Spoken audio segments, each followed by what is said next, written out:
এই কুরআন হলো সর্বশক্তিমান আল্লাহ তাআলার পক্ষ থেকে তার শেষ ও চূড়ান্ত রাসূল নবী মুহাম্মদ সাল্লাল্লাহু আলাইহি সাল্লামের উপর নাজিল হওয়া শেষ ও চূড়ান্ত ওহী।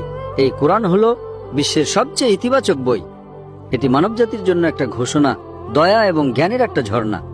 এটি পথভ্রষ্টদের জন্য একটা পথ প্রদর্শক, গাফেলদের জন্য একটা সতর্কবাণী। এটি সন্দেহকারীদের জন্য একটা আশ্বাস, দুঃখীদের জন্য একটা সান্ত্বনা এবং হতাশদের জন্য একটা আশা। এই কোরআন হলো একজন মানুষ কিভাবে তার জীবনযাপন করবে তার নিয়মাবলী, একটি সমষ্টি। এই কোরআনে মানবজাতির সমস্যার সমাধান রয়েছে। এই কোরআন সূরা মুলক অধ্যায় নম্বর 6 আয়াত নম্বর 2 বলে, আল্লাযী খালাকাল মাউতা ওয়াল হায়াতা। তিনি আল্লাহ যিনি মৃত্যু এবং জীবন সৃষ্টি করেছেন যাতে তিনি তোমাদেরকে পরীক্ষা করতে পারেন যে তোমাদের মধ্যে কে আমলে উত্তম। তাই বোন, এই জীবন একটি পরীক্ষা।